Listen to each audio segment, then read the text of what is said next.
All right, good morning, everyone. There are two board members participating in this meeting remotely. A board member participating remotely must disclose whether they are any other individuals 18 years age or older present in the room at the remote location with the board member, and the general nature of the member's relationship with any such individuals. Taylor Galanter, is there anyone 18 years of age or older present in the room with you at your remote location? Okay. Thank you, Taylor. Sonar Lomeli, is there anyone 18 years of age or older present in the room with you at your remote location? No. Thank you. Monica, please call roll. Tanya Fairley, Present. Danielle Munoz, Present. Anthony Bertram, Present.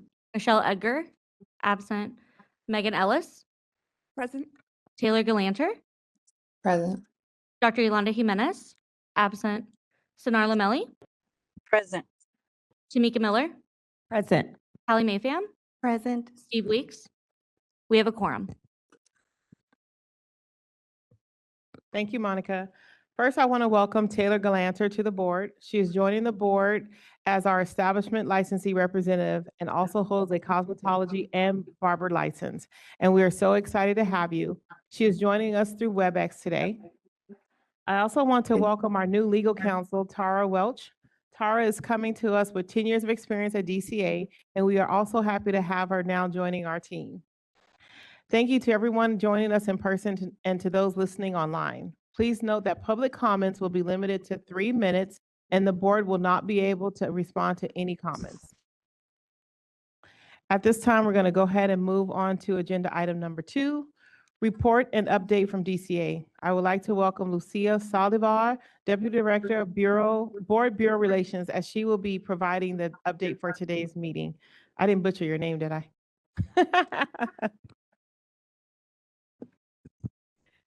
Great. Good morning, board members and staff. My name is Lucia Saldivar, and I'm the Deputy Director of Board and Bureau Relations at the California Department of Consumer Affairs. It's a pleasure to join you this morning, and thank you so much for the opportunity to provide a brief update from the department.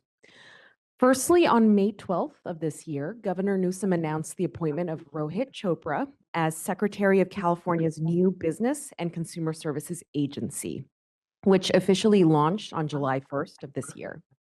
Secretary Chopra previously served as director of the U.S. Consumer Financial Protection Bureau and as a commissioner on the Federal Trade Commission, where he led major efforts to crack down on junk fees, corporate misconduct, and unfair practices harming consumers and small businesses. We are so excited to welcome Secretary Chopra, and we look forward to carrying out our consumer protection mission under his leadership. Next, DCA, along with other state departments, transitioned back to 4 days a week in office on July 1st. This was consistent with the governor's executive order, which was originally to take effect on July 1st of 2025. DCA wants to recognize board leadership's efforts and partnership as we work together to support staff with this transition. And lastly, I wanted to remind you all about some required trainings. The next board member orientation training, also known as BMOT, will take place on October 21st. And this is the all-day virtual training, which must be completed by board members within 1 year of appointment and reappointment to their board. In addition, on May 26th, DCA launched its internal defensive driver training, which is now available on DCA's learning management system, also known as LMS. This training is mandatory for state employees, including board members who operate vehicles on official state business. This 2-hour interactive session covers safe driving practices, rules of the road, required forms for state travel, and accident response procedures. Board members can register for BMOT or defensive driver training using LMS, but if you have any questions or if you need help accessing LMS, or if you would like to check to make sure that you're in compliance with any of the mandated trainings, please contact us at memberrelations@dca.ca.gov. This concludes my report. Thank you so much, and I'm available for any questions. Thank you, Lucia. Do any board members have any questions? No questions. Thank you. Oh, okay. Moderator, you can open up for public comment, please. This is the moderator for members of the public on WebEx. If you would like to make a public comment on this item, please click the raise hand icon, or if you're an audio only participant, you can raise your hand by pressing *3 on your device. All right, and I do have a request from Marilyn Moge. And just a reminder, this is for agenda item 2. So you'll be given 3 minutes to speak and a 30-second warning. Please click the unmute me button when the prompt appears on your device.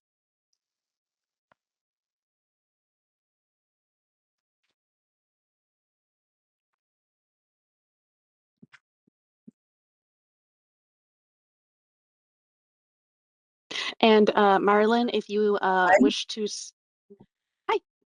Hi, how are you? My English is very limited, but sorry. Good morning. My name is Mirle Monge. My English is limited, so will write short statement. I am care extension specialist. I ask the board to consider Hello, sorry. The public comment is only for the agenda item with our Board and Bureau Deputy Lucia. Any other questions can be held for the bottom of the agenda where we have open public comment for any items that are not listed on the agenda.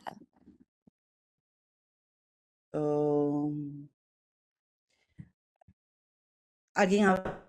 Did you have questions regarding to Board and Bureau Lucia's?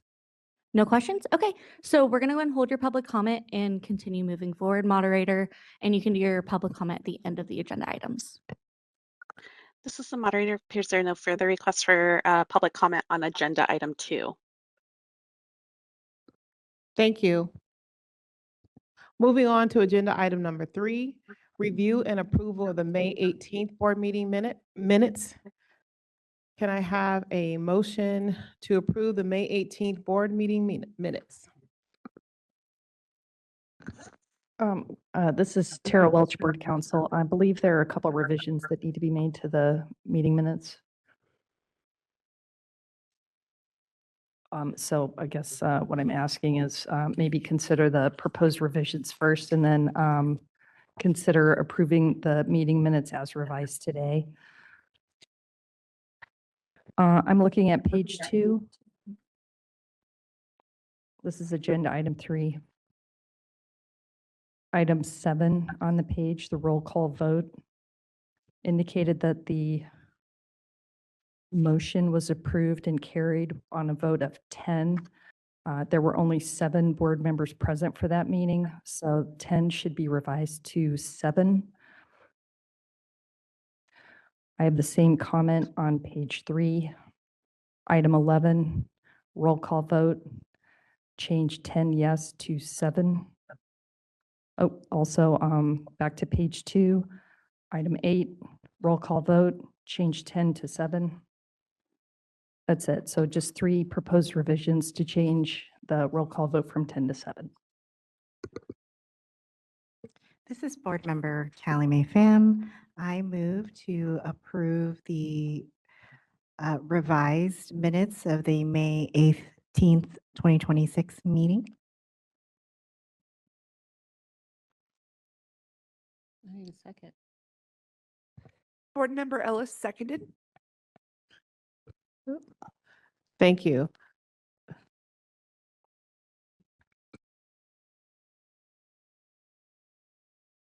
Do we have any public comments in the room? No. I will open up, moderator, open up for public comments online, please.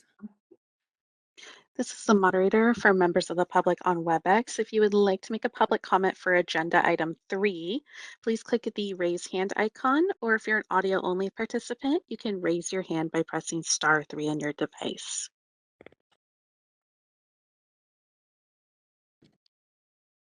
All right, and it appears there are no requests for public comment at this time.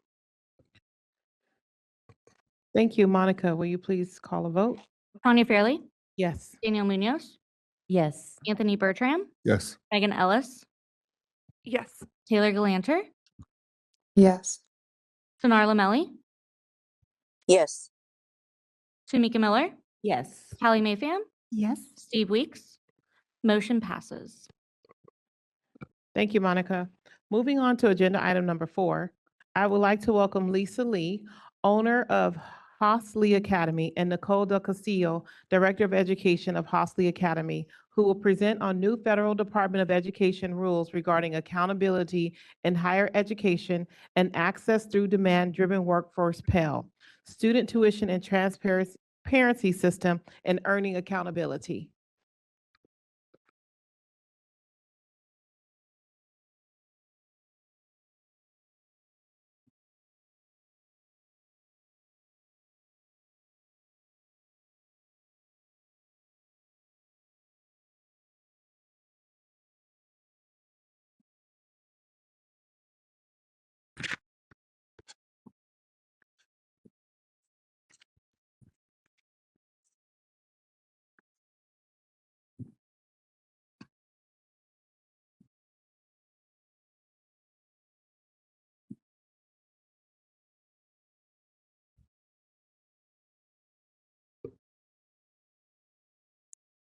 Good morning. There we go. Good morning. Thank you for having us. My name is Lisa Lee. As you said, I'm the owner of Haas Lee Academy. I have been a second generation school owner for 17 years. I currently sit on the school council for the Professional Beauty Federation of California. I've also sat on the Government Relations Committee for ACTS. So thank you again so much for having us. Hi, I'm Nicole Del Castillo. I am the Director of Education at Haas Lee Academy. I am actually a 20-year licensed Cosmo, and I have been in some form of cosmetology education since 2010. One of the things I'm also super passionate about is advocacy for our industry. I know it's one of the reasons why I love working with Lisa. As you can see in some of these pictures, she actually went to Hill Day this year to represent our industry. She was able to talk to congressional staffers about things that are happening in our industry. We've also had Joe Patterson to our school. He's our representative assembly member at the school. And we've also spoken to Senator Nilo. So we're just very, very passionate about advocacy for our industry. I know we have a ton to get through in a short amount of time. We won't go through each key discussion point. I'm probably just going to pass it over to Lisa and let her start with Workforce Pell. So my understanding is that you want to learn about Workforce Pell and also how the earnings accountability ruling could affect our industry possibly. So what I'm going to do is I'm going to start with Workforce Pell. And I want to preface this with we're still waiting for guidance from our state as well as some directives from the Department of Education. But essentially what this is it's a program between 8 to 15 weeks, anywhere from 150 to 599 hours. It has to have been operating for the last 12 months and meeting the requirements of a 70% completion rate and a 70% placement rate and a 70% completion rate, as well as a value added earnings. It needs to lead to a certificate or a stackable credential, which I'll explain on the next slide. An institution to be eligible must be an approved Title IV school with the Department of Education, have an active program participation agreement, and cannot have any enforcement actions within the last 5 years. Prior to a school being able to apply for a Workforce Pell program, the governor has to have approved a process. So the first thing that needs to happen is the governor will consult with the state workforce board. They need to determine that it aligns with a high skill, high wage, or in-demand industry. It needs to meet the hiring needs of employers. It needs to lead to a recognized certificate or post-secondary credential or be stackable. So a barber crossover program is a good example of this because it's under 599 hours, above 150. And then there must be an established written submission, evaluation, and appeal process prior to the school being able to do that. When the school applies with the state, the governor is going to issue an approval. Once that approval is issued, they then need to apply with the Department of Education. Secretary of Education must approve that program, and then the school is able to offer those programs within their institution. For ongoing approval requirements, they must meet and establish the 70% that I mentioned earlier, completion and placement rates, they also have to meet a value added earnings requirement. And what that is they take the median earning of their graduates that completed the program within a certain cohort. They subtract the 150 published poverty level. As long as it's above zero, they're meeting that value added earnings requirement. I provided 2 packets in the spirit of timing because there's 2 packets that I provided for the public and to the board of a step-by-step process of the approval process with the state. It's from our third-party servicer. It's about 10 pages long, so it's very extensive. But it gives you an idea of what a school would need to do and what information that would need to be provided in order to be approved for that program. I also provided a slide deck from the Department of Education where they talk about possible, they talk about possible workforce Pell programs that they see could be approved. So hopefully that helps with the workforce Pell.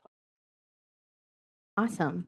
We're going to kind of pivot to gainful employment from here. Some of you are probably wondering how all these changes came about, right? Why is this happening? So I'm just going to take a direct quote from the Undersecretary of Education, Nicholas Kent. He said, amid rising rates of default and delinquency in the $1.7 trillion federal student loan portfolio, this new accountability framework is a responsible policy that will safeguard American taxpayer dollars and protect students from taking on unmanageable debt for programs that cannot demonstrate a reasonable return on investment. So it's mostly about making sure that they're able to pay back their student loans and make good money, right? If you're kind of curious about how gainful employment came about, we're just going to run through a really quick timeline. So first of all, the term gainful employment was first introduced with the Higher Education Act of 1965. So essentially what happened here is it helped define eligible institutions as those preparing students for gainful employment in a recognized occupation, and they were able to get federal funds for that.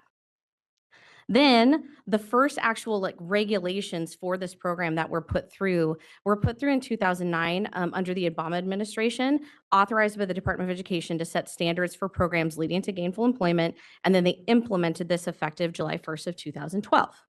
Then in 2019, under the Trump administration, they essentially rescinded all of it. They just did away with gainful employment, and that was effective July 1st of 2020. Then we come back in 2021, a little bit of a yo-yo here. And under the Biden administration, they announced some more regulations to the gainful employment framework, and that became effective July 1st of 2023. So just every few years, we're kind of going back and forth, right? And then again, Trump in 2025, the administration took action with, I'm sure you guys have heard of the One Big Beautiful Bill. We're just going to shorten it up and call it OB3. So action with OB3 by creating the Do No Harm Accountability Measure. This will become effective July 1st of 2027. And that's to include all higher education institutions, and in the beginning, excluding certificate programs. I'm going to pass it to Lisa. She's going to go a little bit more in depth on this in the next slide. So when I was in DC, the representative from the Department of Education that was meeting with us said that the goal was to stop the whiplash between administrations. So gainful employment was done through proposed rulemaking with the Department of Education. The Do No Harm framework of the One Big Beautiful Bill was done through an act of Congress. So they wanted to put it into law so it didn't keep, as they said, have the whiplash effect. I'm listing some differences between them, but really the prevalent one, both frameworks are still in play. And as she had mentioned, certificate programs were excluded from the One Big Beautiful Bill, but in the final ruling with the Department of Education, they were included. So when you look at this, just a few differences here that I think are very important. All higher educations are included. They removed a debt to earnings metric. So it's no longer looking at what a graduate earns versus what they've taken out, but the earnings premium remained. And what we're being measured against is any working adult defined by the education age 25 to 34 that only has a high school diploma. That's where that earnings premium comes from. They are only looking at working graduates for gainful employment. They looked at all graduates, working or not. And a working graduate is defined as anybody that has $1 or more in income as reported to the IRS. They are now doing a four-year post-graduation evaluation. Prior to this, it was 3 years. And for our industry specifically, we have a 1-year no tax on tips buffer. That means that if we fail the first year, the consequences that come from a failure do not apply to us. They won't start until 2028. And then the last thing that was changed is that institutions can now retain Pell eligibility, whereas they were not able to before in gainful employment. So when the Department of Education put out both of these frameworks, they projected based on both that 93% of beauty schools or Title IV funded beauty schools are going to fail this metric. So that seems high. So let's look at why that is. The next page, we talk about comparator groups. Again, when I was in DC in April, the representative from the Department of Ed, they acknowledged that there's anomalies within our industry, but there wasn't necessarily a way to account for those. And they couldn't carve out an exception for our industry in the spirit of fairness for all of the higher education institutions that were being held accountable. So when you look at this first comparator group, we're placed under an umbrella of undergraduate programs. That is 4-degree, that's 4-year colleges, certificate programs. We're all placed under that same umbrella. We know we get these students typically for 4 to 8 months, maybe. 4-year colleges, 4 years, maybe the student's having a little bit of fun. Maybe 6 years, maybe that's how long they're there. We get them for about 10 to 15% of the time that 4-year colleges or traditional 4-year colleges have these students.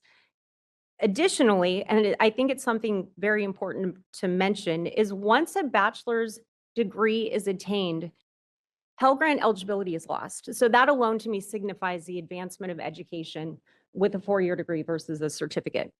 The next is the earnings data. So where are they setting this benchmark and how are they getting the earnings premium that we are being held accountable for? So it's all self-reported data, and it's to the US Census Bureau via the American Community Survey. So this is important because this survey within there, they're self-certifying whether they are a high school graduate or they are not. And typically, or many times I'll say, a certificate program holder may not equate that to a college degree, and they may certify that they are a high school wage earner. So many times we're being compared to ourselves versus a high school wage earner. In 2025 of December of 2025, the California median determined wage was $36,565. So that's ages 25 to 34 with only a high school diploma based on the census. When you look at the Bureau for Labor Statistics, the California median wage says we should be passing that metric. So this information is taken from EDD, work comp, payroll records, some census information. They take a median wage, they multiply it times 40 hours per week. That's your median wage. It says that hairstylists in California is $46,600, skincare professionals $54,170. Christy directed me when I was preparing my comments for the public comments for the earnings accountability measure to data from the board's site or from the board meetings where licensees are reporting, are they full-time or are they part-time? 50.35% of the group that the Department of Education is looking at reported as being part-time. So that median wage earner is part-time. And then 65.94 reported as being self-employed. I then cross-referenced every single Title IV beauty school within the state of California. The median wage was $25,776, and 95% of the schools were projected to fail that metric, but it's directly in line with a part-time wage. So, and then last, demographics, primarily women, typically beginning their careers in their childbearing years, but that's the draw of this industry. We can raise our families, we can contribute to our households, but we have that part-time flexibility to still be able to do that. Many still live at home, different life skill trajectory when establishing a career. And then the last thing is we've seen a very significant increase of students enrolling with documented learning disabilities. I say this because the Department of Education in their final ruling excluded any schools that teach a student body of 100% with learning disabilities because they didn't think that it was fair to hold them accountable to that metric. When you go to the next page, I feel that this is a good example of how a one-size-fits-all framework results in unintended consequences. So you can see we're looking at the same range, January 1, so that same range that we've been talking about throughout this presentation. Blended rate, we had a 96% graduation rate. This is our school. We have a 97.5% licensure rate, 72% verified placement rate, 98% were women, 10 to 15% had learning disabilities. This last piece of information is extremely important. So there was a data set put out in July of 2025 of a raw non-payment data rate by the Department of Education. And it's any borrower that entered into repayment January of 2020 through May of 2025. And it was anybody that was 90 days or more past due. They said that proprietary schools were at 33% and public schools were at 16%. When I looked at our rate, and they just did an updated one in May of 2026. Nationally, there's 1,576 private schools.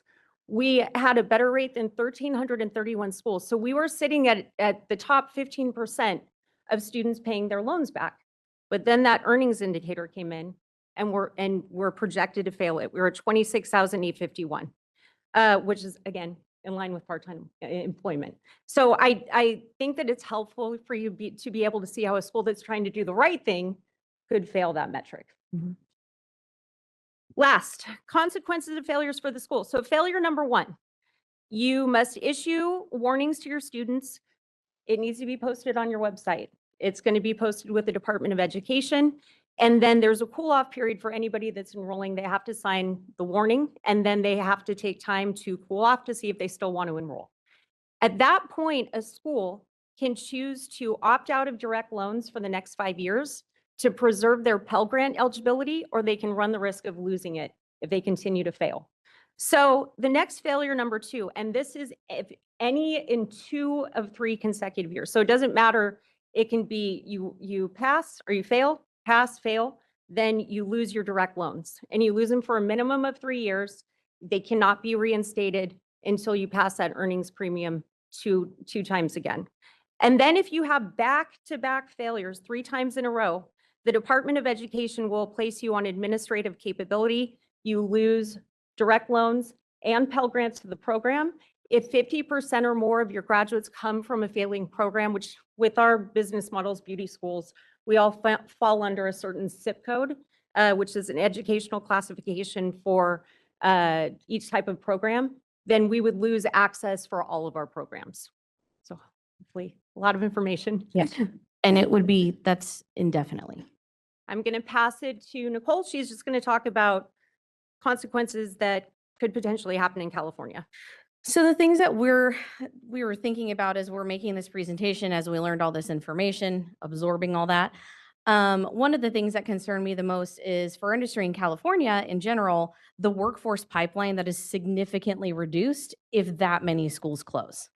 I know we do have apprenticeships, things like that. There are other opportunities, but that would significantly narrow that pipeline. It would affect small business owners and the workers alike. The other thing is no aid for low-income students. So obviously this ruling will exclude low-income students from being able to participate in programs that focus more on kinesthetic learning.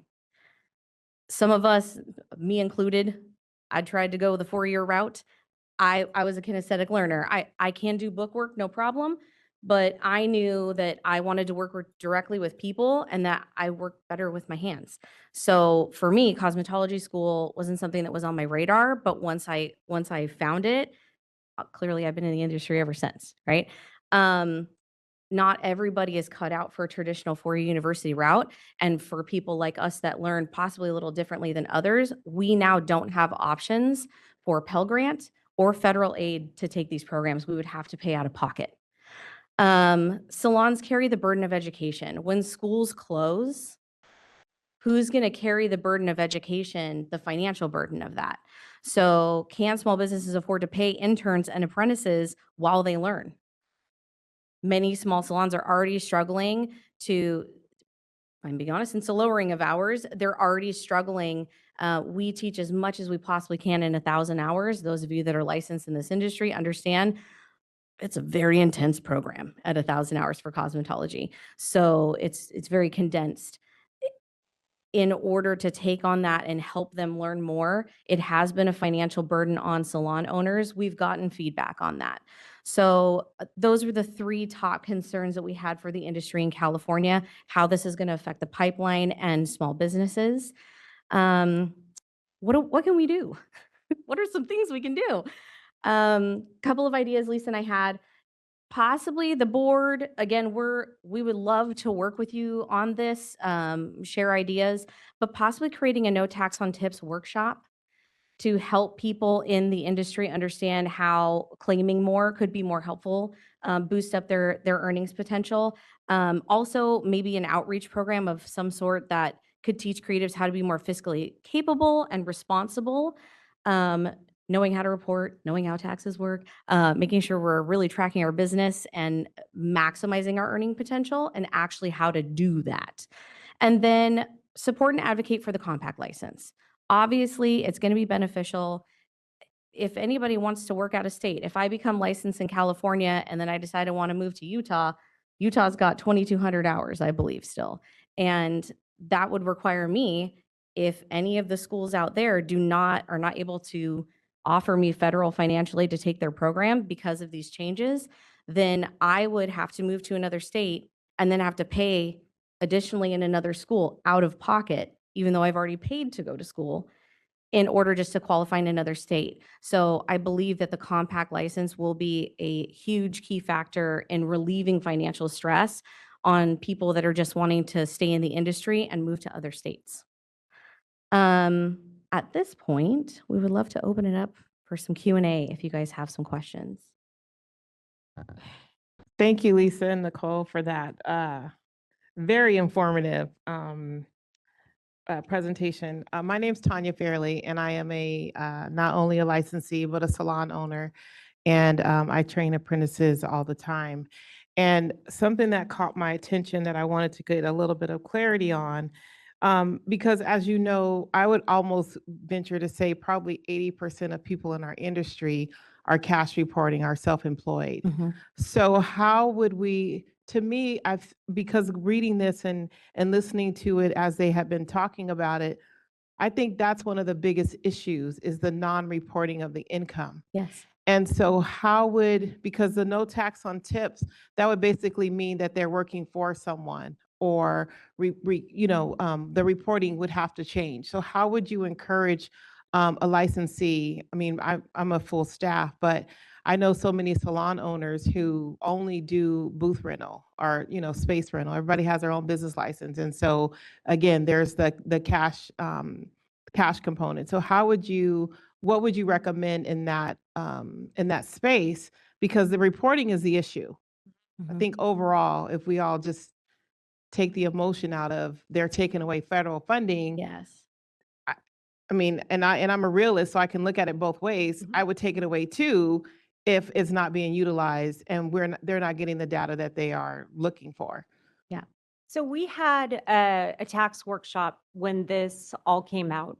And something that, as far as, I guess, being organized with being able to show what you've earned, show what you've made, and then being able to claim a portion of that as no tax on tips, was to start using a program such as Zelle, or something where they could track it, where they had it, where they started seeing the benefit of it. And I think that that's really the hard part with typically the age group that comes through, where they don't understand at this point. We try to, get the point across, but when you start reporting your income correctly, and then a portion of that isn't, and up to $25,000 isn't being taxed federally, this is going to open up so many more opportunities for you. So I think teaching them, number one, what are the benefits of it? How do you do it?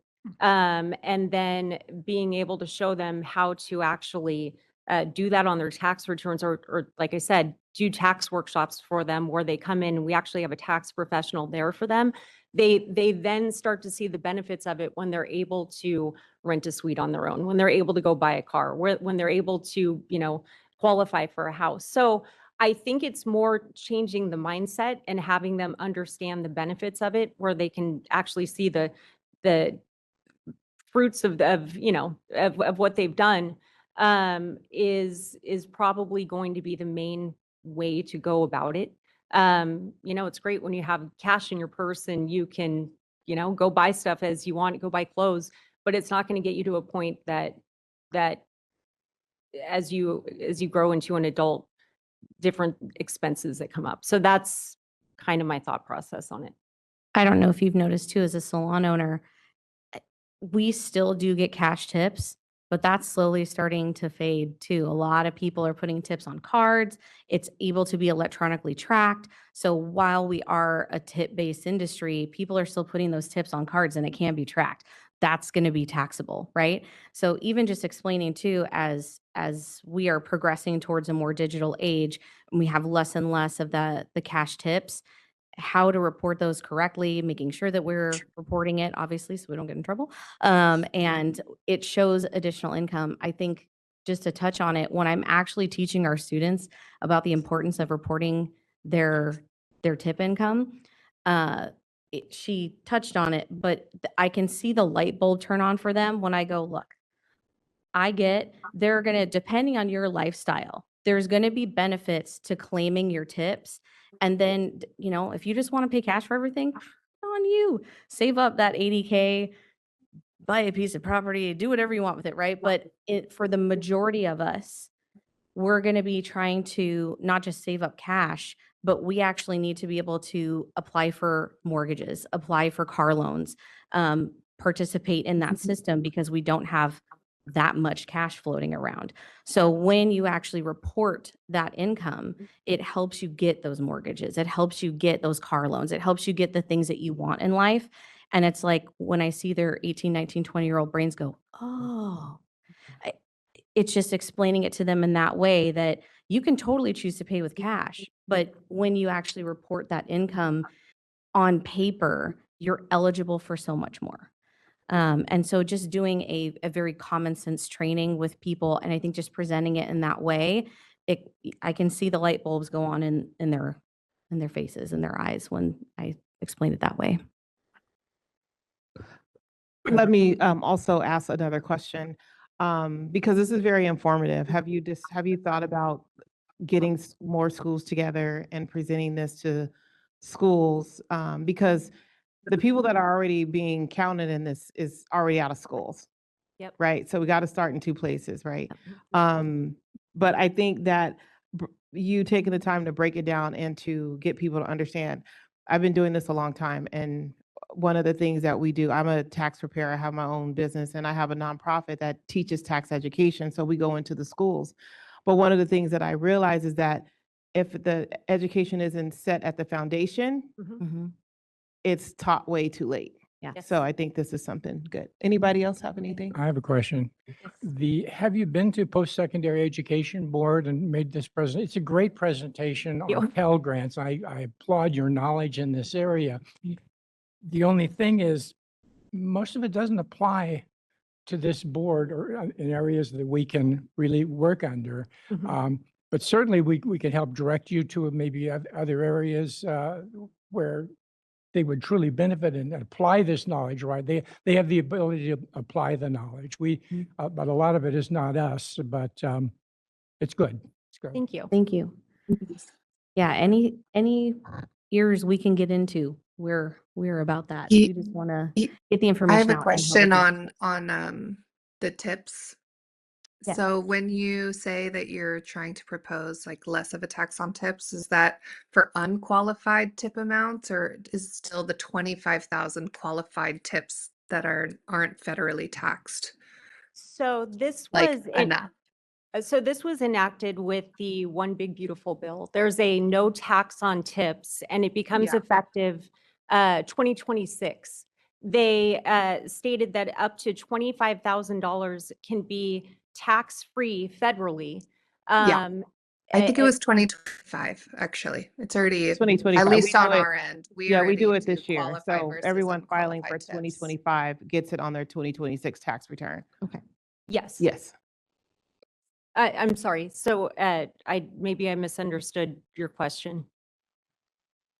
Yeah, are you proposing that we should be supporting like more than a $25,000 tax-free deduction for tips? No. Because you're, okay. No.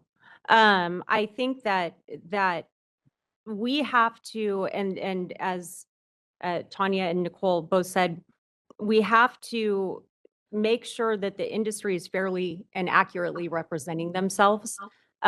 In order to do so, we do have to be accurate with representing our income, but we also have to do it fairly. So if they have a certain amount of tips, they should be claiming exactly what tips they had, nothing more, nothing less.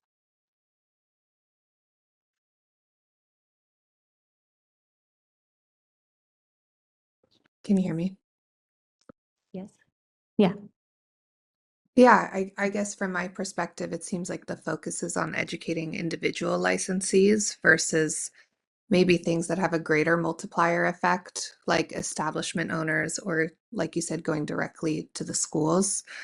And I know when you talked about having a, what did you call it? A consolidated license, a compact licensure. How does that expand if California does not permit cosmetologists from performing certain services? And would you suggest that the authorization of what a cosmetologist can do in another state would then also expand Yes. based on that state? This is Christy, so I can actually take that. So with the compact licensing, you're required to follow the laws of whatever state you're in. So just like, and we tried to get it in California, California is not a compact state. We don't have any compacts for professional licensing yet. And so lots of other states do. I think they have 14 states now in the current cosmetology compact, but you're expected to follow the rules of the state you live in, just like a compact is like with your driver's license. You can drive with your California license in Florida, but you're expected to abide by Florida state laws. So that's how that works from state to state. So like big one is esthetician because our scope is very different than a lot of other states. Right. Does that help, Taylor? Yeah, it does. I think I was asking more about like portability and scope of practice with that suggestion. I had a question, if I could. When we talk about the do no harm portion, is that in effect now? Or was there, I thought I had heard that there was like a year-long, It's in effect as of July 1st of 2027. okay. So reporting begins, we're required to report as of October 1st. We've done all of our reporting prior to this. So Got we're it. only reporting on 25, 26 graduates or anybody that came through the program, but the look back period is already in place. So Got it. they will be looking at 21, 22 graduates for, let me think of all these numbers in my head, for 2025 income. And then there's a 1-year no tax on tips buffer for our industry. So the first group of graduates that we could start seeing the consequences that I went over is going to be the 22, 23 graduates based on 2026 income.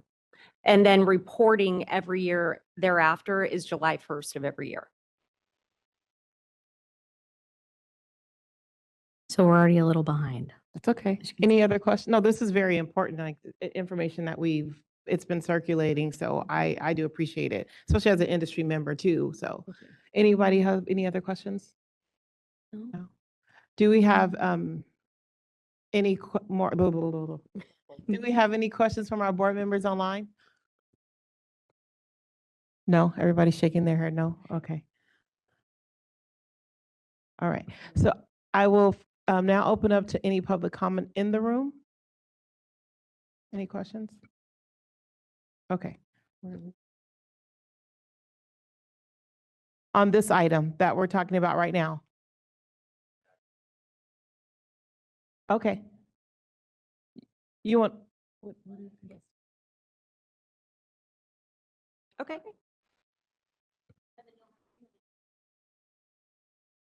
He's grabbing you a chair. Give him 2 seconds. There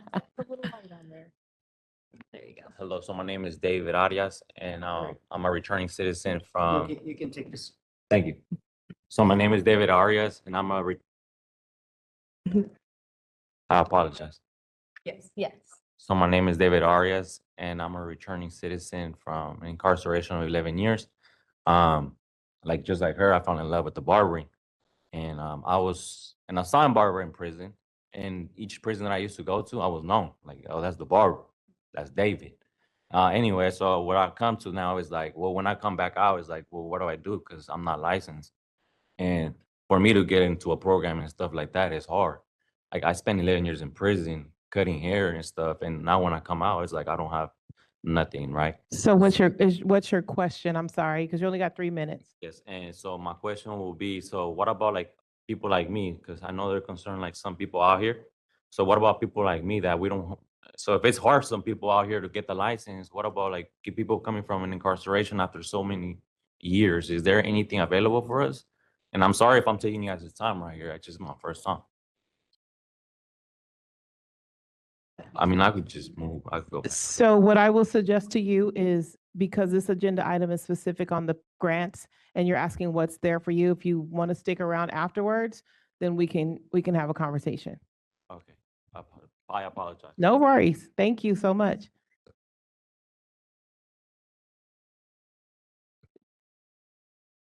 Moderator, we can go ahead and open up public comments online, and it's specific to this agenda item. All right, this is the moderator for members of the public on WebEx. If you would like to make a public comment for agenda item 4, please click the raised hand icon, or if you're an audio only participant, you can raise your hand by pressing *3 on your device.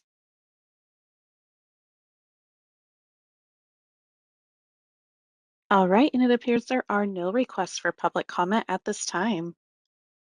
Thank you, ladies, so much for your presentation. We appreciate you. Yes.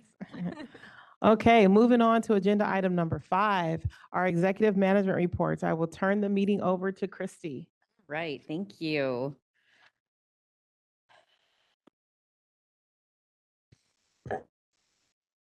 We will be starting with your agenda packet under item number 5, page 1 of 30. We start with our admin and operations.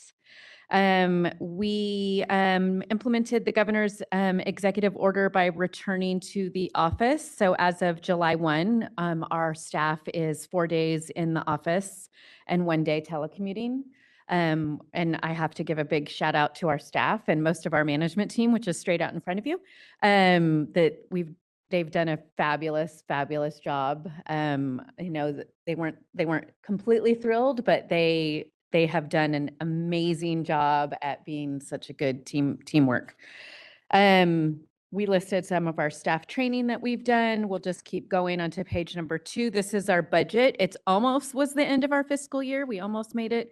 Well, we did make it. It's just that the data comes in so slow. I think we just got the final fiscal year data. So this is actually fiscal month 11. So it would have been at the end of May of where we were standing with our budget. Any questions? Just one. I was like, come on. Okay, I know, I'll give it. But you're right, it's month 11 of our fiscal year. So our next board meeting, we're going to be able to look back and see our actual performance Correct. with the entire year, be very meaningful to us. But we shouldn't take it lightly how we are doing, in the sense that we're doing almost everything right. It's frightening. So we've got good staff and a good board that's involved.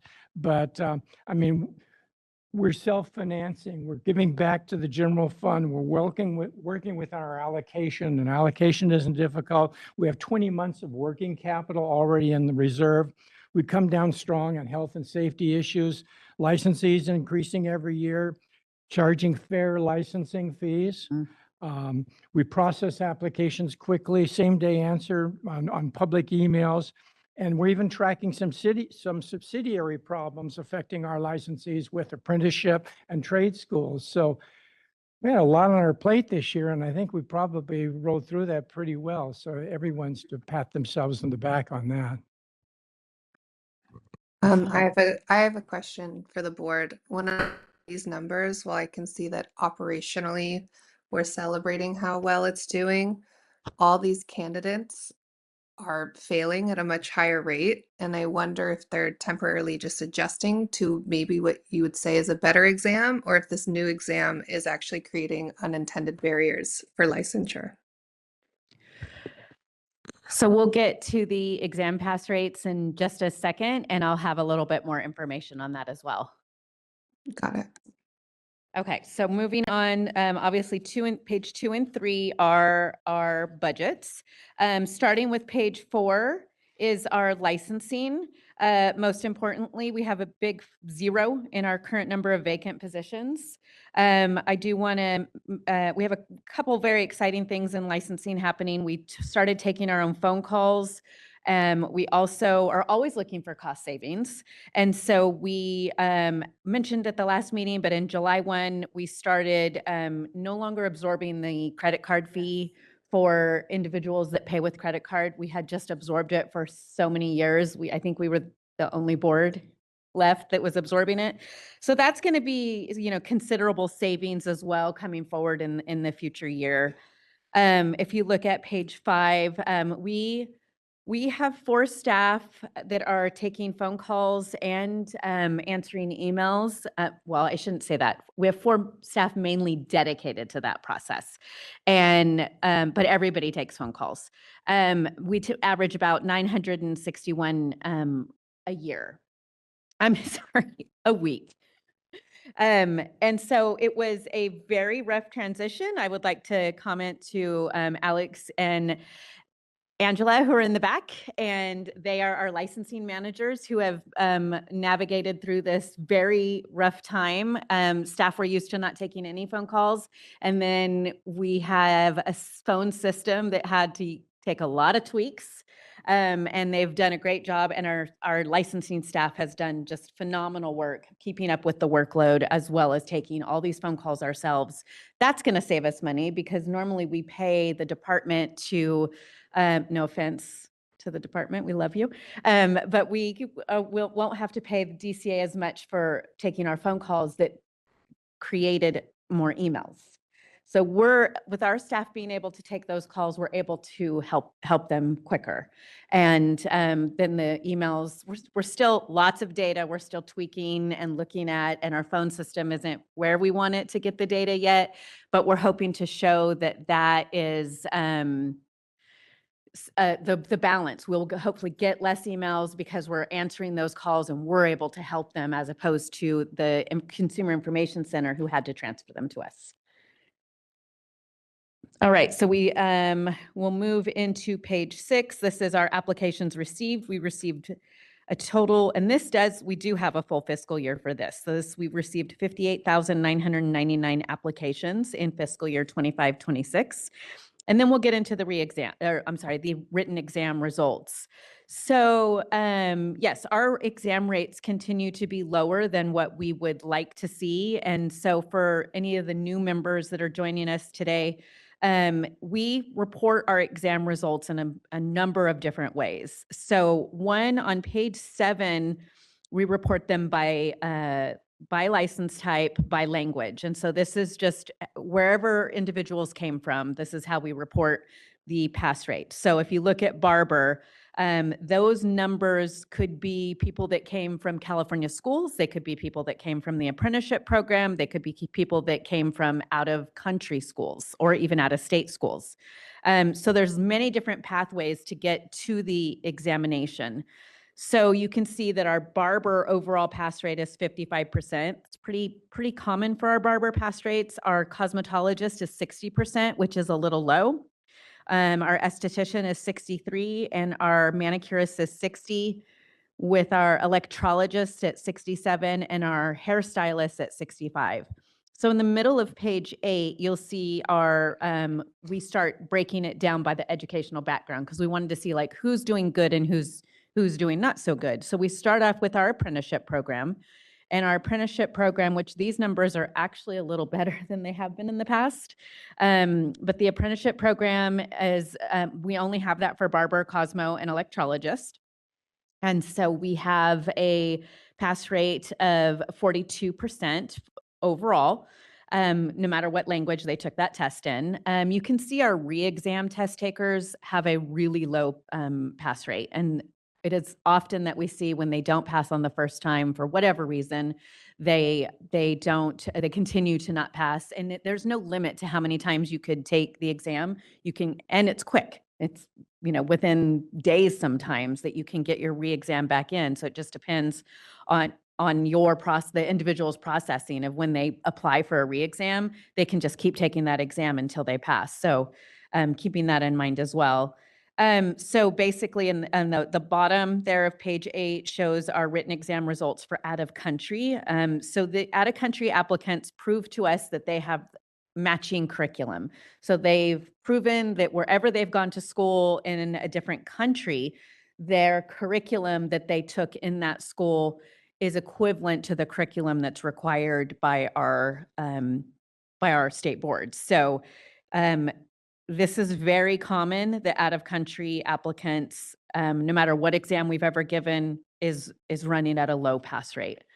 On the next page is our school programs. So you can see that the schools do a lot better than the apprentice programs and the out of state, because they obviously have longer time for actual theory education.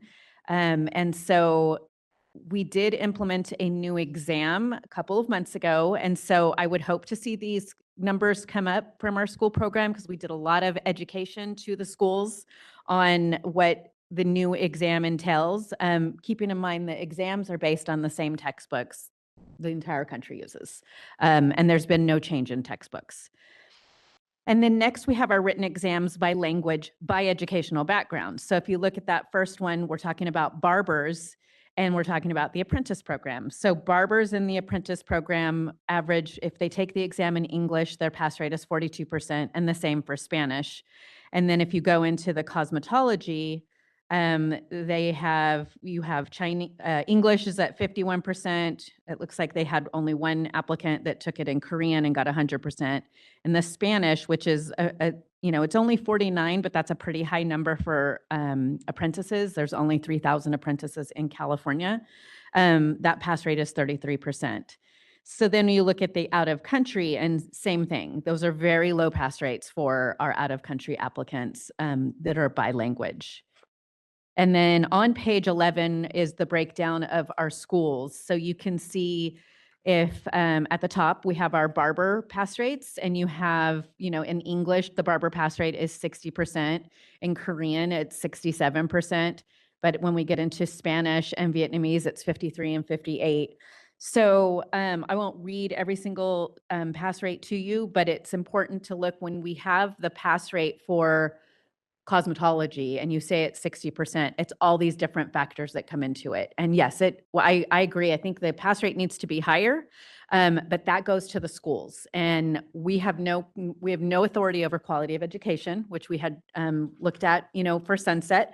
But quality of education is something even the Bureau of Private Post-Secondary, who we partner with on the approval of schools, also doesn't have a lot of oversight of quality education. So you just don't know what is happening in our 260 schools that are out there, is how they're teaching, if they're teaching correctly, if they've looked at the information that we've provided on the candidate information bulletins, which gives a breakdown of the tests and shows exactly what content area they should be focusing on. Again, with any newer test, we do see numbers dip, but we should start to see them coming back up, but they did not dip very much. They didn't dip much at all from the last version of the exam. So I will pause there and ask if anybody has any questions. Christy, I have a question. Do we have evidence that the competency candidates are failing on correlate with actual consumer safety risks and violations that we see, like once people are practiced? Or are they failing on like terminology? No, we don't have that data. The way the content, we don't get that data at all. I'm not sure if that's something we could get, but we could check with our exam vendor and see if there is an overall report we could bring to the board. about Right. the overall content areas to see if we can find that. Yeah, I think that would help really answer a lot of those questions here. And, when I look at the re-exam rate, I wonder, are people failing? Do they actually receive enough information or educational support to understand what they need to improve on before test taking? Which I guess would go back to the same department for questioning. Well, it's interesting when a student fails, they get a score report that has some information on it. But oftentimes the student, I mean, we have good schools. We have great schools in California. And I do think those schools would support their students. What would be examples of like those schools, like a school that actually is a good example to the board? I wouldn't want to say that publicly. Okay. But there are many schools that I think would work with their students if the students are cooperating with them after they graduate and after they take that first test, and they go back and provide that information to their schools. The schools can look at it and say, oh, we need to improve on your hair coloring techniques.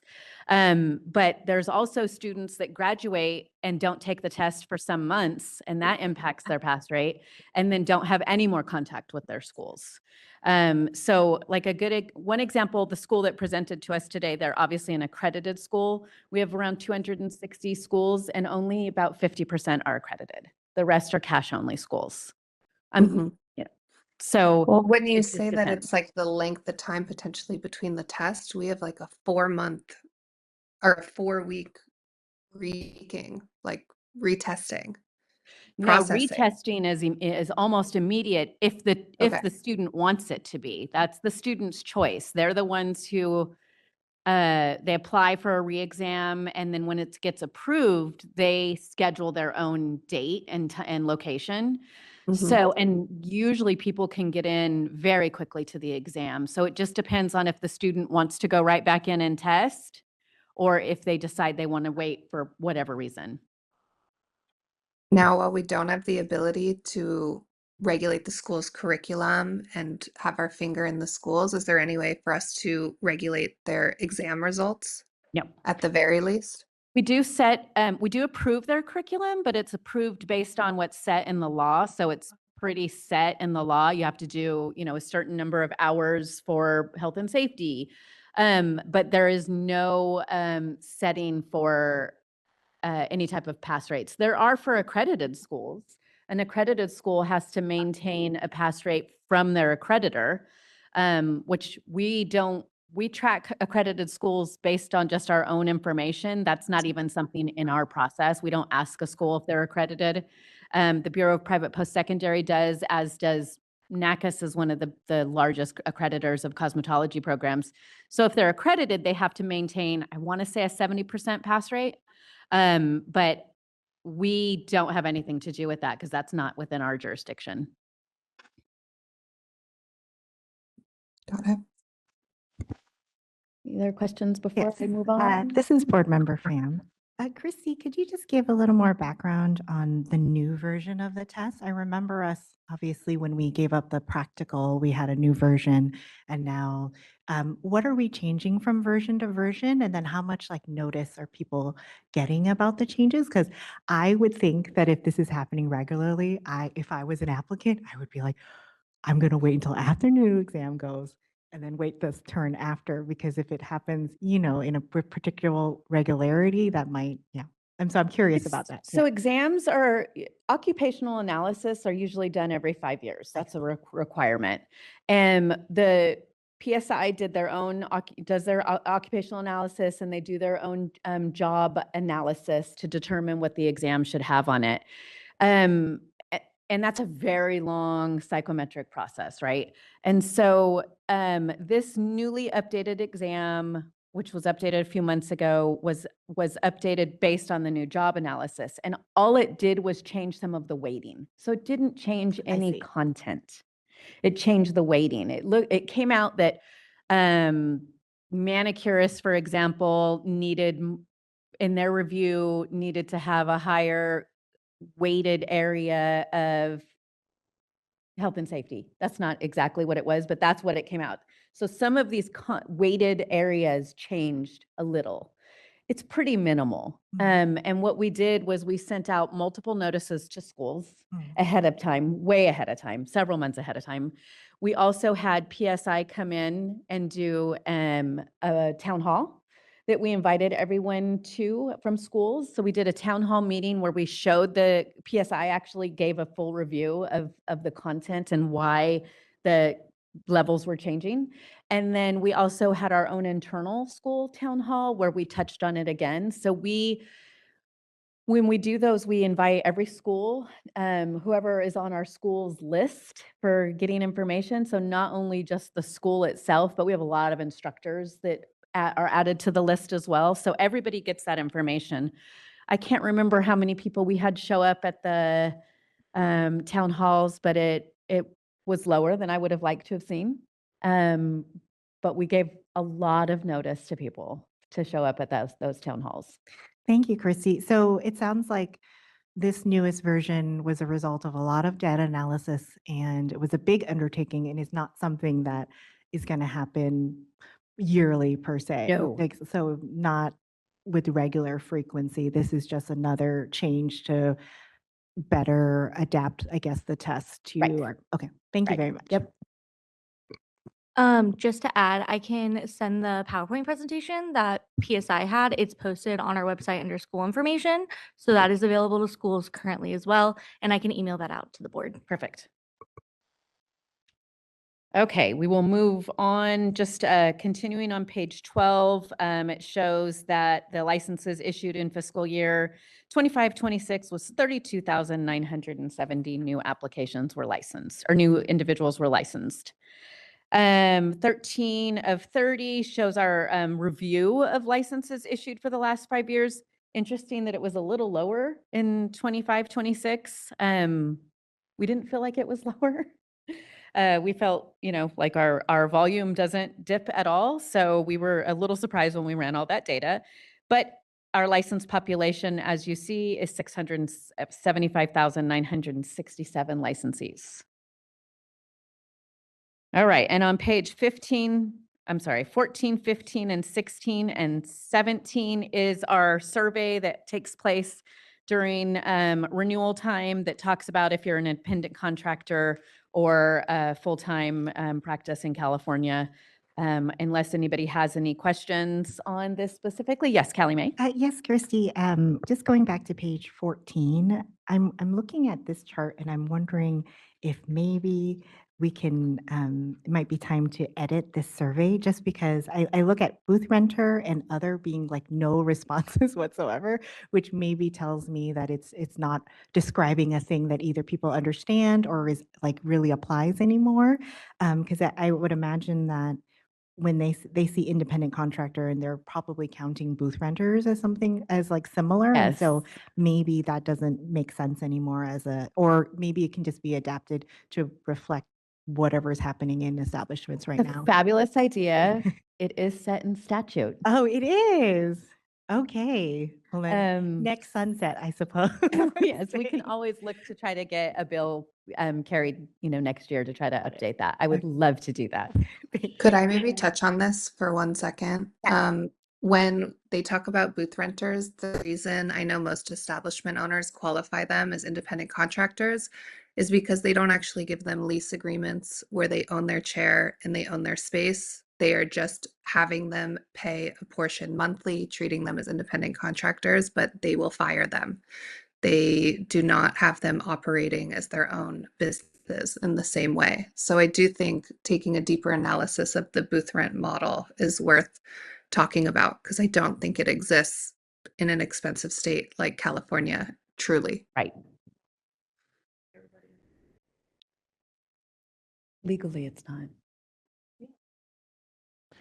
I think that goes back to the city you're in, because in my city, if I have a independent contractor and they want to do any type of retail, they have to have their own business license. So in my establishment, they are independent, they have their own establishment license, and they are considered just that. They're renting a space from me. They may not have a suite number, but because they have their own wholesale license, like they want to sell product, They are considered, and they have an agreement.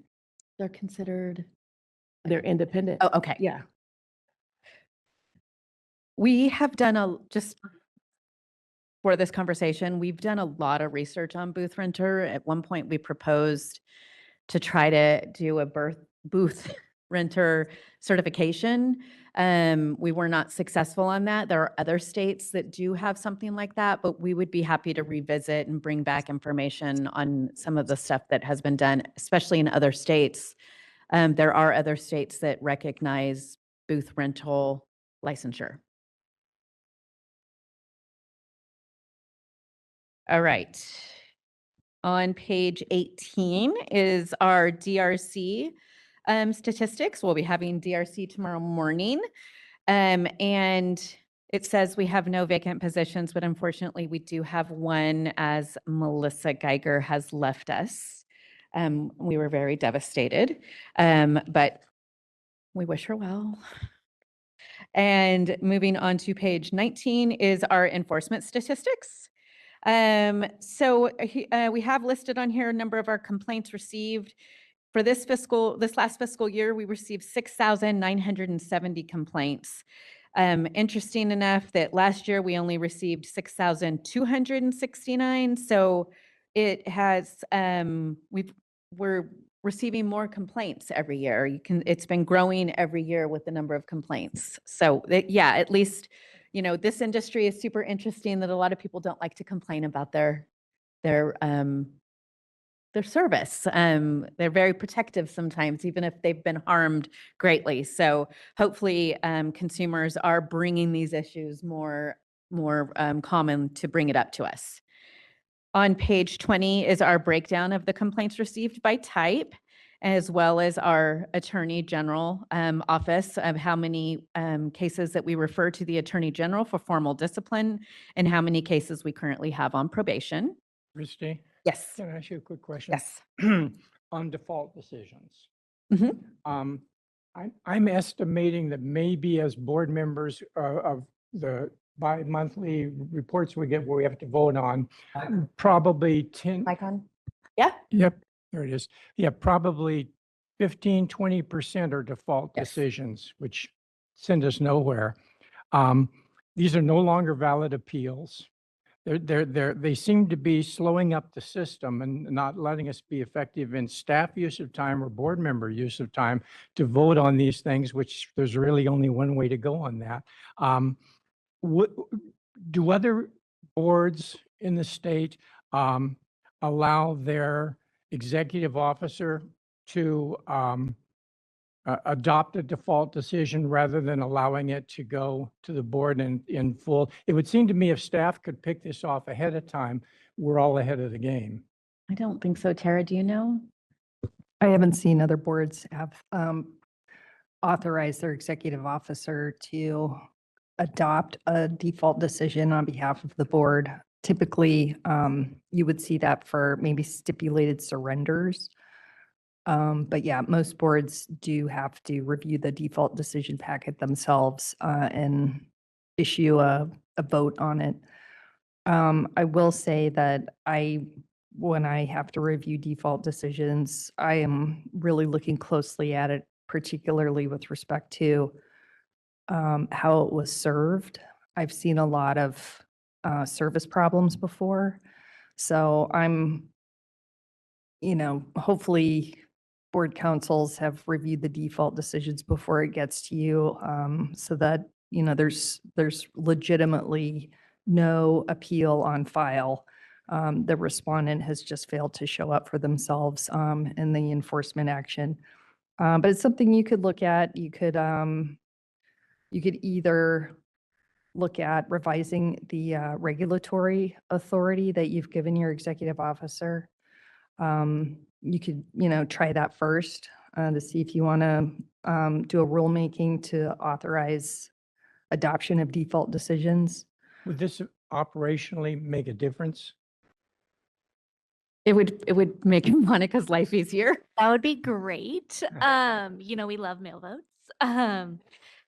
It just depends on how often they come internally as well as they come to me, because obviously proposed are our priority ones to send out to you guys, those proposed mail votes decisions.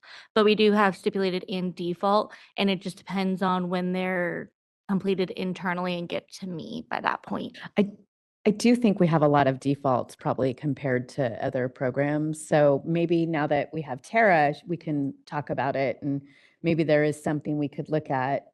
I think we always have historically, but we're always looking for improvements and maybe we could look at how they are served and see if we could make an improvement. Maybe reading it into the minutes now, by the next meeting, maybe we can talk about in a little more depth and Sure. I know you were going to suggest what I was thinking already. This is that yin and yang thing that's happening, right?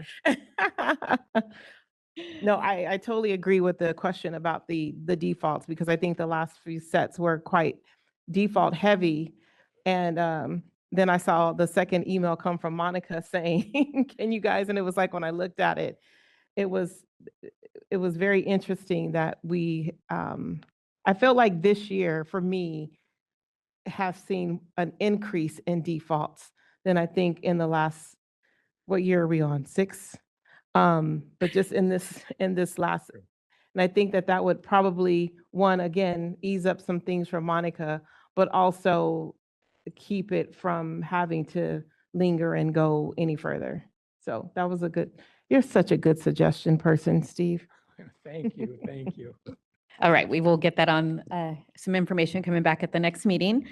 Looking at page 21 is our enforcement statistics in detail, just how many complaints we've received, what we've referred to DFI, which is our Division of Investigation, how many complaints we close, and what we have pending. Application, I won't read you details of everything that's on here, but if you have any questions on the enforcement statistics, they also go into page 22, which is our disciplinary outcomes and a little more information on our probation. And then we go into schools. And actually, I was wrong earlier. We have 281 schools in California right now. We have 53 open cases on schools. Then we also list the information for the extern program. The extern program slowed down a little. And I do think that's because we cracked down a little bit on some schools that were using externs for cosmetology. You can only have an extern for cosmetology and barbering. And we found some of the externs were working only in nail salons, which they were there for too long. They could do a tiny bit at a nail salon, but not full-time at a nail salon. So we believe it was just using it as a way to get people to work without being fully licensed. And then we have our inspections and citation statistics. We continue with our new MIP program. We still have bumps and bruises that we still work on a regular basis. However, we still are issuing citations within 1 day, 2 days if it's we're in training or something. So our cite and fine staff is doing a fabulous job on keeping those maintained. And for those of you who don't know, it used to take a minimum of 45 days maybe to get those done. So we went from 45 days to 1 day for citations. As a result, I think you'll see that is also reducing the number of DRC appeals. With MIP, they get an email and they get the photographs on the inspection report that they get instantly. So we are seeing a decrease, even more so than what we've been seeing over the years, especially those of you, Tanya and Steve, who've been around with DRC for a really long time, where we had hundreds all the time.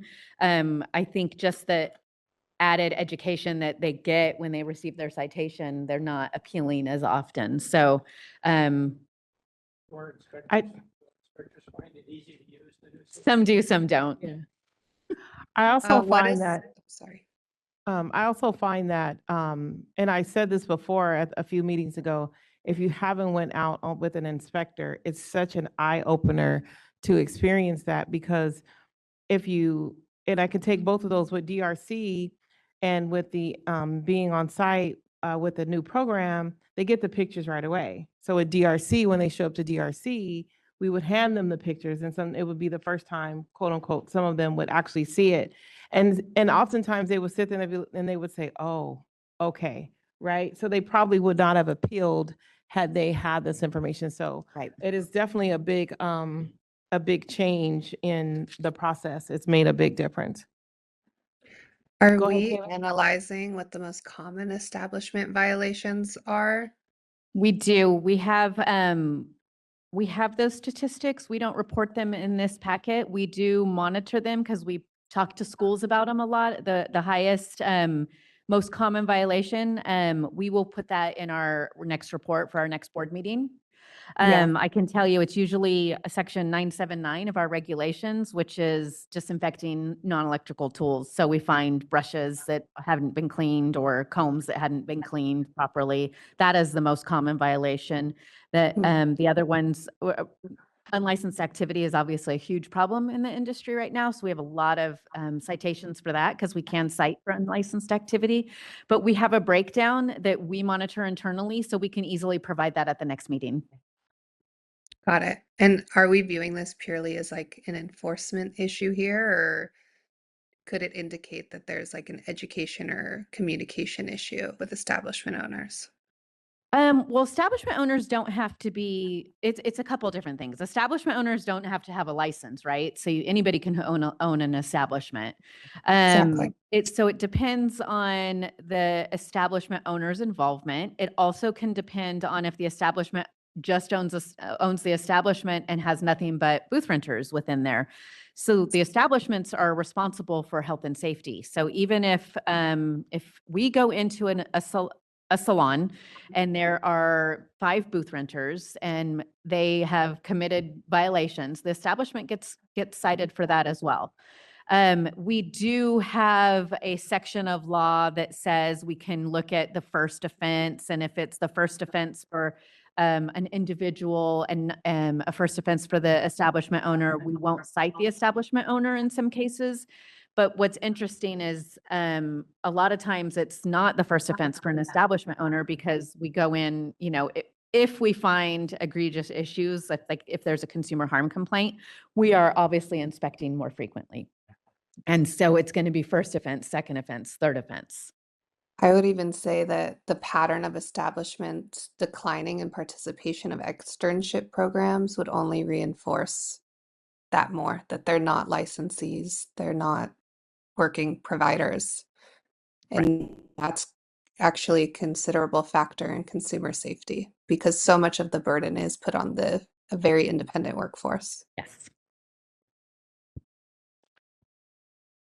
All right, page 24 is our inspection results, just showing you how many establishments we inspected that resulted in a violation, that resulted in no violation, that our inspectors went out and found that they were out of business or that they were closed on call, which means they happened to have gone out and the business was actually closed that day. And then we have our requests for payment notices. So that data is there as well for how many notices we have sent out. And then on page 25 is our payment plans. So this is our, anybody who receives a citation that exceeds $500, they can ask for a payment plan. So this is the data on the payment plans. Next, we will go into our outreach update. I wanted to say that we had an outreach update recently at Napa State Hospital where we actually issued the very first license to an individual in Napa State Hospital. We presented the individual their license while they were there. She passed the exam with a very high score, very in the 95. Was a great event, and that's the school that operates within Napa State Hospital is fabulous. They have just really changed what they've done there and are so positive. So hopefully they think they'll have some people in the future be ready to take those exams as well. We have also done exams recently in 2 state correctional facilities. We had 9 people receive their license for that. And I believe we gave 10 exams. We worked with our exam vendor, PSI, and they were great in the fact that we developed a system with the Department of Corrections and Rehabilitation that we don't have to go. We used to have to go into the facilities, which actually was quite enjoyable. They're great facilities to administer the exams, and we were able to get their own staff approved to administer the exam, so we don't have to travel to, one's in Corona, I think, which I don't even know where that is. So that was really exciting. We've listed the listservs and the social media, but I did want to announce that just yesterday, Monica and Miranda, our outreach gurus, attended the NorCal Barber Show. And if you have our Instagram, check it out because they posted a fabulous videos from the NorCal Barber Show with some great, amazing hairdos. So great job. They got home at 9 o'clock last night. And so we do have a few things pending. We have about 4 more trade shows, conventions, within this month and next month. So next board meeting, we'll have more options. We had some pop up that we had never heard of. There's one in Long Beach for aesthetics. What's her name? Yes. Yeah, we have the International Congress of Aesthetics and Spa, which is in Long Beach this weekend. We have LashCon in San Diego next month. And then we have a college visit that one of our inspectors is doing next month. And then Shelby, our HR liaison, and I are going to a school career fest local in Sacramento. Yeah. I can't go, but they're gone. All right. Then we have our strategic plan update. What we've done is just gone through our strategic plan and given an overview of where we are and where we're going. We will be working with Solid, our group here at DCA that handles us. They'll be contacting us soon, and we will be setting up our meetings and surveys. I think some of you were involved last time on the strategic plan, but we're coming into that time. Our strategic plan is through 2027, and so we'll be working on developing our new strategic plan for the coming goals. So think of your ideas. This is a great process that we could put into our objectives so that we have like a timeline of how we can get some things accomplished.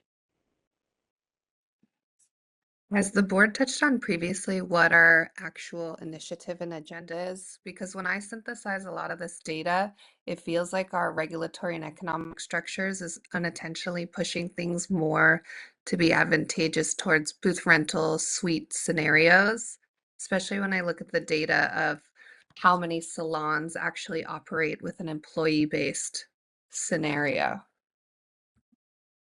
I'm not Does sure the what you board mean. does the board have like an initiative to like better support establishments in being an employee-based structure? Or are we kind of moving more towards an individual outlook here? Well, we haven't really set a position in a sense because we don't have any authority over business structure. Yeah, So but we don't- our regulations are potentially burdening establishments. I think a good question is that our primary scope is health and safety. So Right. most of the work we're doing is going to be around consumer health and safety. When it comes to business plans or like how booth rentals are established, that's not within the scope of our board too much. Well, in terms of consumer safety, salons historically provide training, mentorship, employment, culture, oversight, and a pathway for newer practitioners to develop that consumer safety.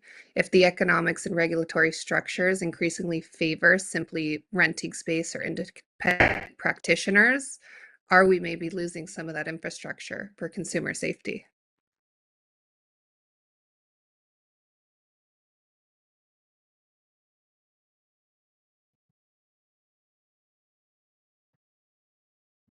I just want to know if we have a clear focus. Hi, Taylor. Moving This is, forward. Board Member Tamika Miller. I have a question. Yeah. What's framing your perspective on that? I'd say like the establishments being the most violated is a big part of that, as well as when I look at the data of how many people actually have an employee-based structure versus independent contractor structure. Because I can tell you for my business specifically, if I were to hire simply a barber as an employee, I would actually lose about $1,200 a year. But I can hire a cosmetologist as an employee and it generates enough revenue. I think, when you look at it just based on the numbers, if you go into an establishment, there's going to be more practitioners. When you go into a suite or independent contractor, it's one-on-one. So I think just in terms of the numbers, if you go in an establishment license establishment, there's going to be more practitioners there that will be in violation versus if it's this one-on-one scenario. So I don't know that the board is taking a position on, as she said, it's health and safety, not necessarily how successful people are or your numbers, et cetera. Sure, and I understand that, but we just had a whole presentation on whether a compact licensure would help the industry, or we should be like talking and educating schools, and supporting licensees does create more consumer safety. The more turnover we have in our industry, the less the consumers are protected because you have to start from scratch. And looking at these test results, I think we have a lot to be concerned about. And I think, as you For said, it new was just a practitioners. presentation. We don't necessarily have a stance on compact or et cetera. They just presented, and honestly, that was the first time I had experienced something like that. And this is like my third year on the board, so it was just a presentation. Got it. And like Tamika said, we didn't take a stand. They were providing information that's a big topic right now in the industry for schools that do receive federal aid. But I just wanted to reiterate, our main focus, our primary focus is health and safety. And how, like Chrissy said, how a business organizes themselves and how an establishment is formed is no bearing on what our overall concern is, which is consumer harm, consumer safety. A lot of times, I think that as we look at these reports, one of the things that we have to keep in mind is, are we doing our part as a board in our different departments and making sure that consumer safety, consumer harm is to a minimum? And what are the Yeah. things that are in place to make sure that we are following up and making sure that we are still staying within the standard of what our scope is? Yeah, I hear you. I think we're saying the same thing, just from a different perspective. From my understanding, establishments reinforce and monitor this consumer safety. And it makes it so that they're working hand in hand with the board to enforce consumer safety, which is why I still think speaking about how we regulate and enforce those establishments goes into consumer safety. It's just another layer of it. It's not separate. And if our policies are unintentionally making it harder for establishments to employ and train practitioners, are we pushing people more towards an isolated practice or part-time model? Or when you look that 30% of the people don't even practice in our industry, did we unintentionally cause these results?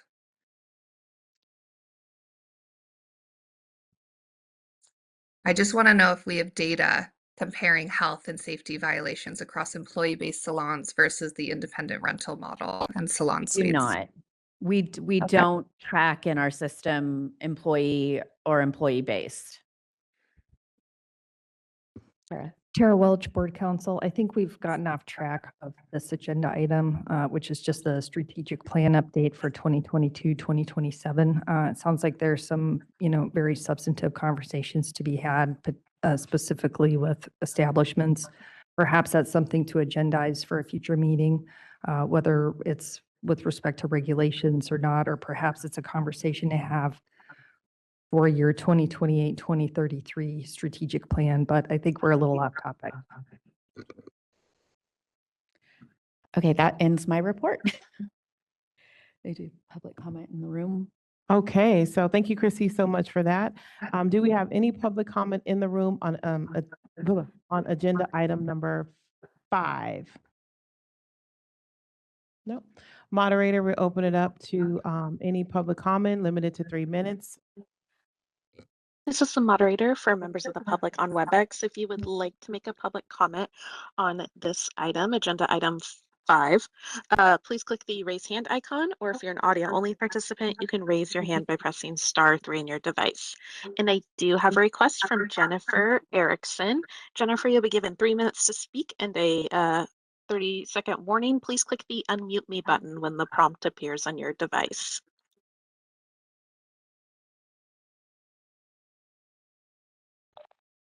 Hi, good afternoon, good morning. My name's Jennifer Erickson. I run the apprenticeship program for Barbering and Cosmetology, Silicon Valley Apprenticeship, Barbering and Cosmetology in San Jose and Marysville. I'm chiming in to basically reiterate my experience of like working with establishment owners and having to provide payroll to the employees and a lot Jennifer, of Jennifer, yes. excuse me, sorry to stop you. Right now, we're only taking comment on agenda item number 5. If you have something outside of that, you can wait till the end of the meeting. Oh, I apologize. I thought we were speaking of this topic at this point. My bad. I'm No sorry about problem. that. No problem. Okay. Thank you. Thank you. Moderator. All right, this is the moderator. Appears there are no further requests for public comment at this time. Okay, thank you so much. Okay, with that being said, we are going to take a break. So it is 11, almost 11:40 now. We will be back at 11:50, 10-minute break.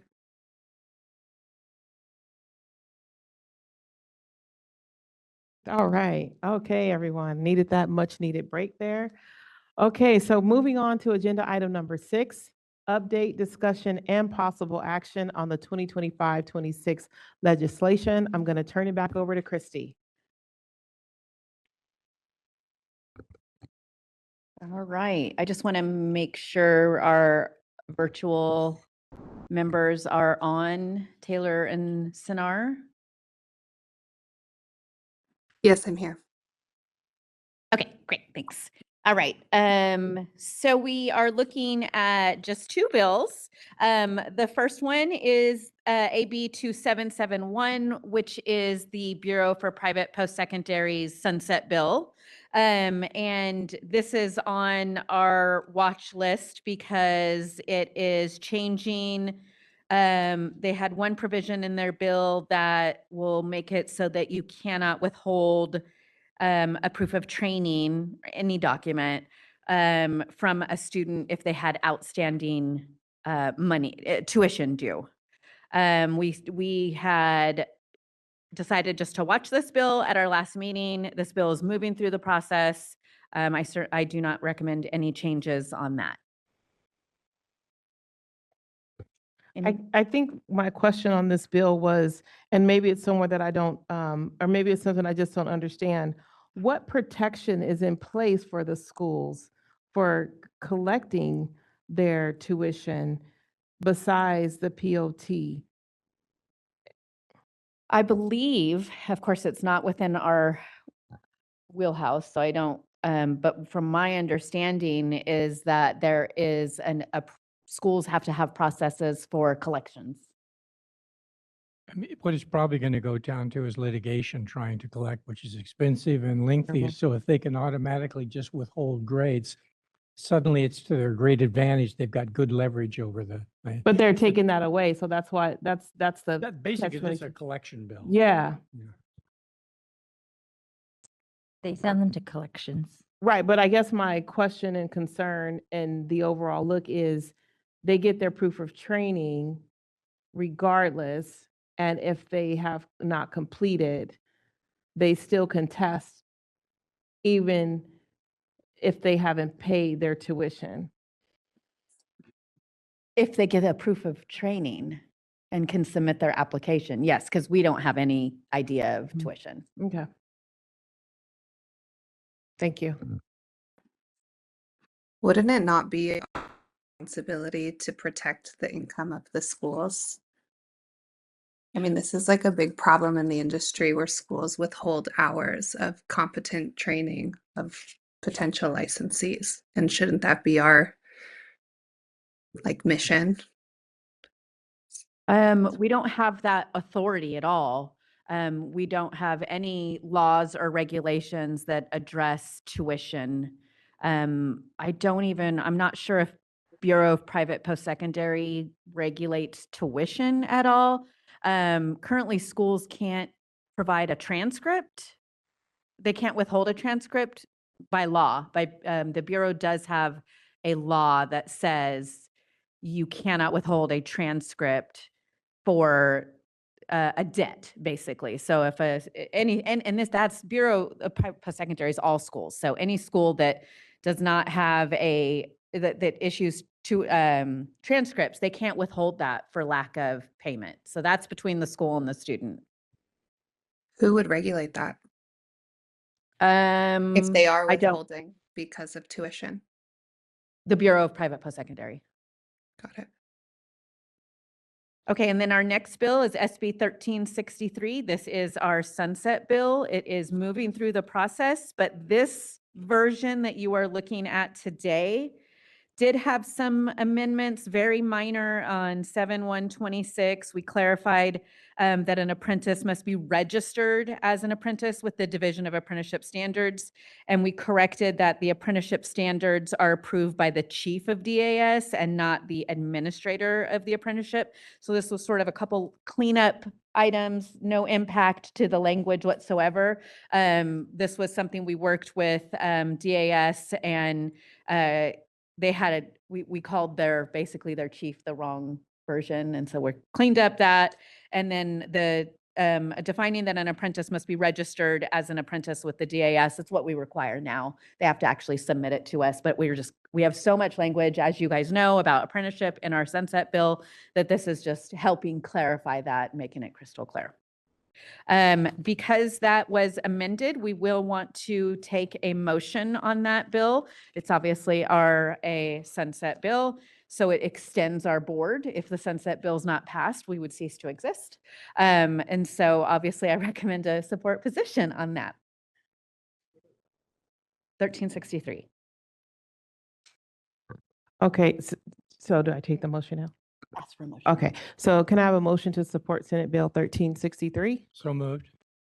I second. I will now open up for public comment in person on an agenda item number 6. No in-person public comment. Moderator, public comments online, please. Limit to 3 minutes and on agenda item number 6 only. This is the moderator for members of the public on WebEx. If you would like to make a public comment for agenda item 6, please click the raise hand icon, or if you're an audio only participant, you can raise your hand by pressing *3 on your device. I do have a request from Jennifer Erickson. Jennifer, you'll be given 3 minutes to speak and a 30-second warning. Please click the unmute me button when the prompt appears on your device.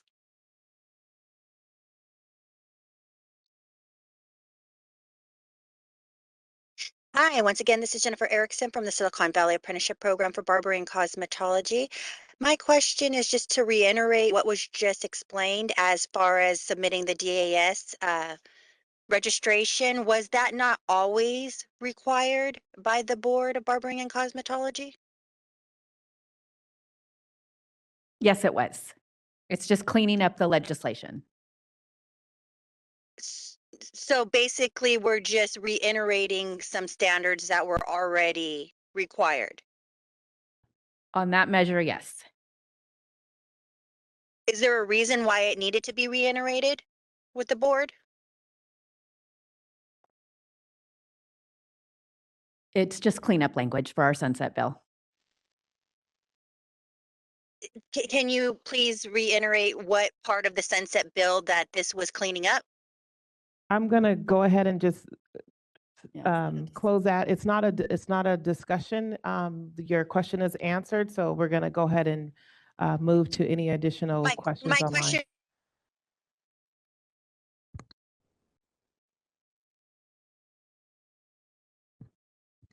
Moderator?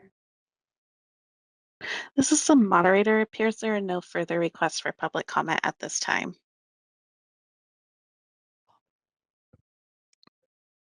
Monica, can you please take roll? Tanya Fairley, Yes. Danielle Munoz, Yes. Anthony Bertrand, Yes. Megan Ellis, Yes. Taylor Galanter, Yes. Sonar Lamelli, Yes. Tamika Miller, Yes. Callie Mayfam, Yes. Steve Weeks. Yes. Motion passes. Thank you, Monica, for that. Moving on to agenda item number 7, update, discussion, and possible action on pending regulations. I will turn the meeting back over to Christy. All right, this is just a brief update on regulation packages that the board is aware of. We obviously placed some regulations on hold due to the sunset bill because of changes that will happen. It's going to change how we do our regulations. So our apprenticeship regs, our health and safety regs, and our remedial education are all on hold pending final sunset language. And then our final update on our reciprocity that we are currently still in discussing. That was the issue that we talked about, requiring certification letters to only be held for a certain amount of months. So we are currently in discussions with legal regarding our concerns with how we're going to revise that language. That's it.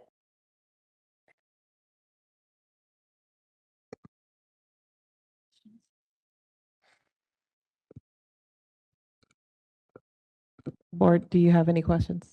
No. Any questions, public comments from the in-person? Lost my train of thought. No.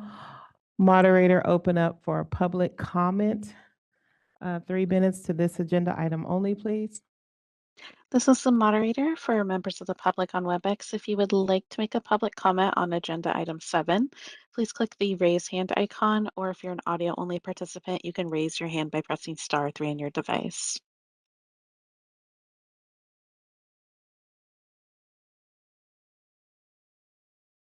All right, and it appears there are no requests for public comment at this time.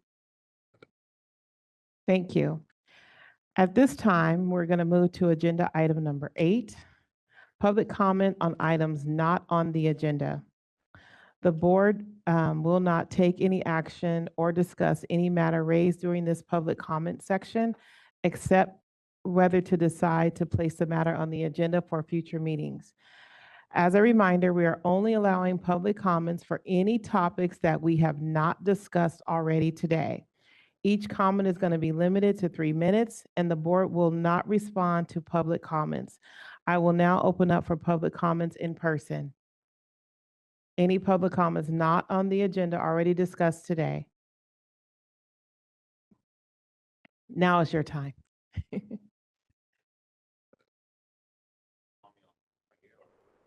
No, right there. And then make sure your green light is on and speak into the microphone. You'll have 3 minutes. Okay. And this is public comment, not question, so. Okay. So hello, my name is David Arias, and I'm a returning citizen from an incarceration of 11 years. And I would love for a change on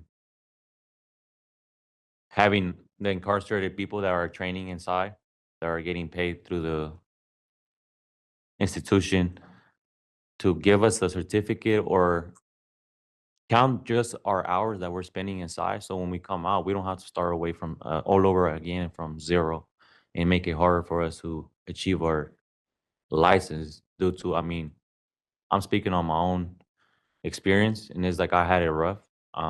If I would have had a license coming home, I would have never been working a gang environment, and I would have been working at Beverly Hills, and I would have been looking at the big picture. Like she said, paying taxes. I want to be able to pay taxes. I want to be a returning citizen that is being legit and actually showing my kids generation wealth as well. And that's just something that I just want to bring to the table, that maybe you guys should consider about having a pathway for incarcerated man coming home. And that'll be pretty much it. Yeah. Thank you.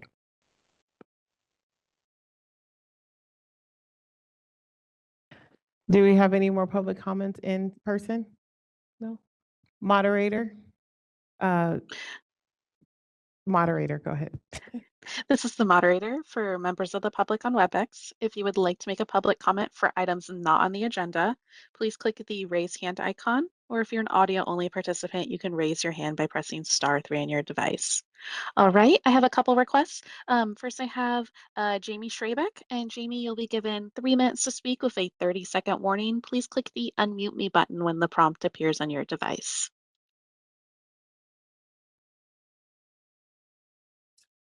Good afternoon, board and staff. I'll make this quick. Jamie Schrabeck from Precision Nails. Given today's discussion and the discussion we've had for years about misclassification in our industry, I think it would be useful if we were to invite a representative from the Labor Commissioner's office to make a presentation to the board, because it's obvious that we need to be more aware of the labor code that determines the classification of licensees working in establishments. Thank you. Thank you. All right, this is the moderator. Next, I have Jennifer Erickson. And Jennifer, you'll be given 3 minutes to speak with a 30-second warning. Please click the unmute me button when the prompt appears on your device.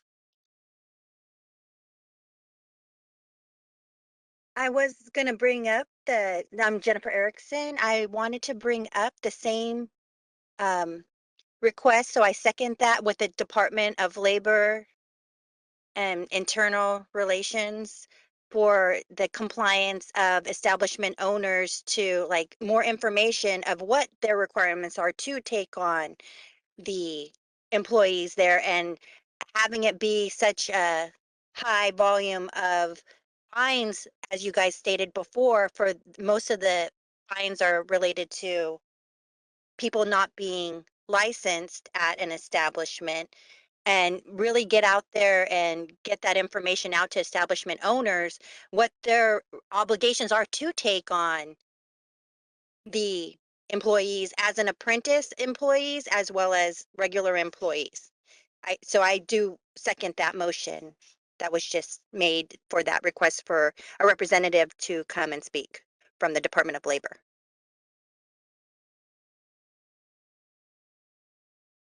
Thank you. All right, this is the moderator. Next, I have Marilyn Monge. And Marilyn, you'll be given 3 minutes to speak with a 30-second warning. Please click the unmute me button when the prompt appears on your device. Hello, my name is Marilyn Monge.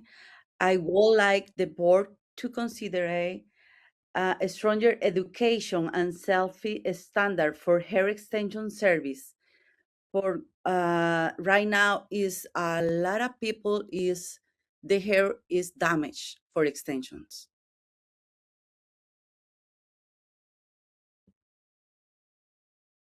Thank you. Thank you. All right, this is the moderator. Appears there are no further requests for public comment at this time. I'm okay. Thank you so much, moderator. Moving on to agenda item number 9, future agenda items and next meeting dates. Board members, do you have any suggestions on for future agenda items? If so.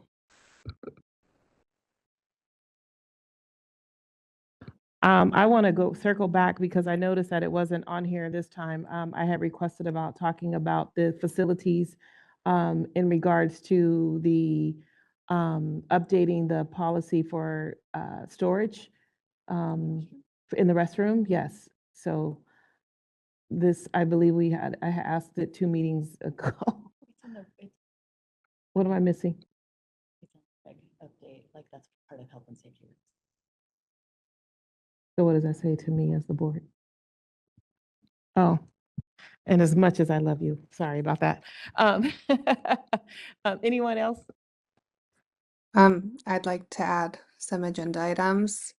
I'd like us to look into the apprenticeship program a bit deeper, modernizing it, examining whether the current apprenticeship structure reflects how salon and barber shops actually operate today, including the financial burden on smaller establishments.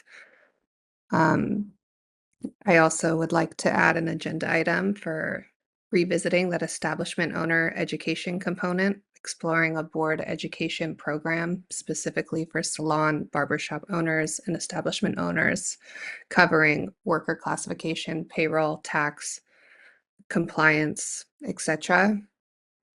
I also would like to examine the outcomes, the exam outcome review. The data on the new exams, including pass rate by language school versus apprenticeship versus first attempt and re-exam.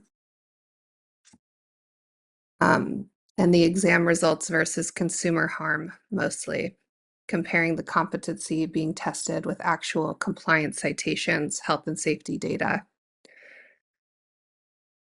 And then if it does get added about talking about that compact licensure and the scope of practice, I would like to examine how the differences between the state's scope of practice, education hours, and competency standards would be handled under that.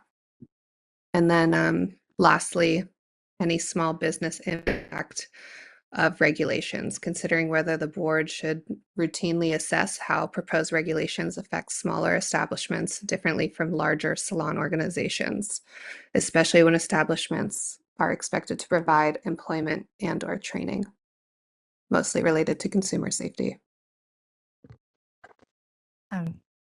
This is Board Member Pham. I welcome Taylor, and thank you for your thoughts today. And I think this is a great opportunity to just kind of revisit this messaging because we always have new board members joining us. Tanya and myself, I'm going on my 7th year, Tanya's 6 years. So a lot of issues I want to note, we've talked over time. We actually voted to support a compact in California. That didn't end up going anywhere. But I would just, for the purposes of this public meeting, highly encourage everyone to take a look at our most recent sunset report because it goes over all of our prior conversations, all of our efforts. There's actually in the past year been a huge overhaul of the apprentice program, and we have pending legislation for it. And so there's a lot of information in our sunset report. And so I would just recommend that anybody who wants to understand better what does our board do, what have we done historically, what are we working on, that is a very, very useful tool. And then Chrissy, just kind of circling back, hearing all of these kind of or confusions or questions about labor. We've had this conversation, when it was a question of manicurists not falling under the exception or exemptions for independent contractors. I remember that.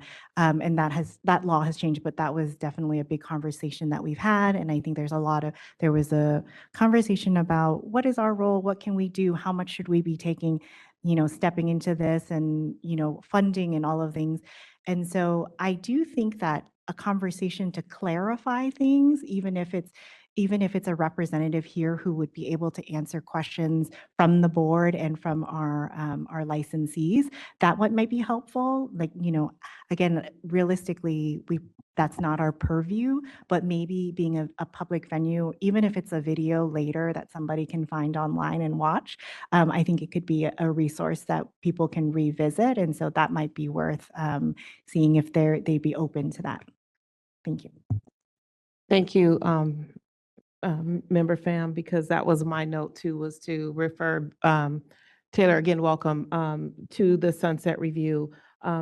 98% of your questions about the data and the apprenticeship program, which is one of I call it my babies, everybody knows, is very well detailed in that, possibly even going through, looking at some of the previous meetings that we've had in detail will answer a lot of those questions. Again, the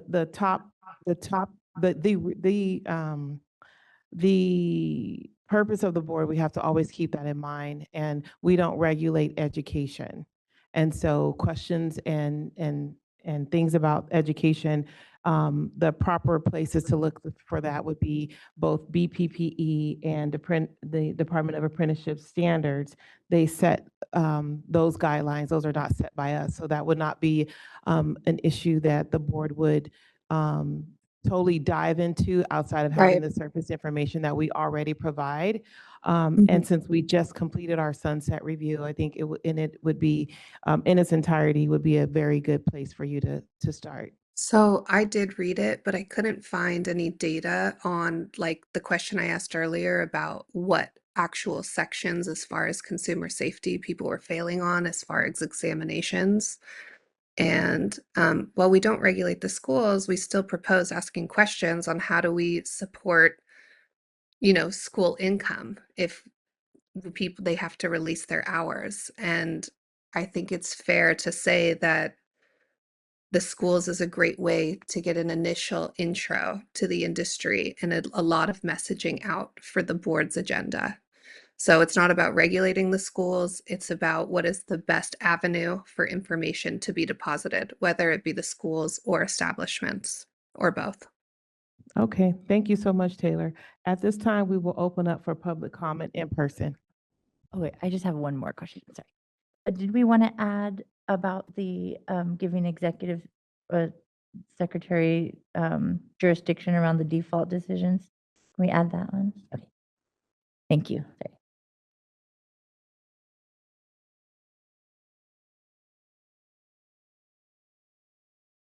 Thank you. Okay, do we have any public comments on future agenda items for anyone in person? No? Moderator? This is the moderator for members of the public on WebEx. If you would like to make a public comment for our last agenda item, please click the raise hand icon, or if you're an audio only participant, you can raise your hand by pressing *3 on your device.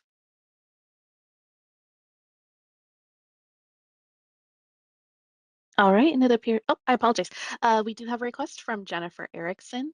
And Jennifer, you'll be given 3 minutes to speak and a 30-second warning. Please click the unmute me button when the prompt appears on your device.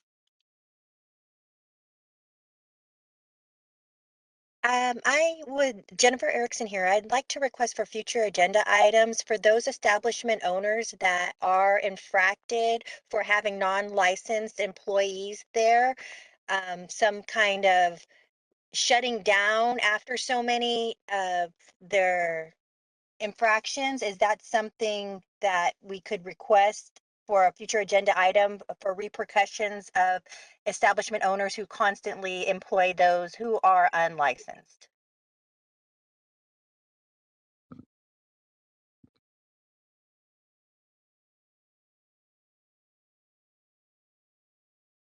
All right, this is the moderator. Appears there are no further requests for public comment at this time.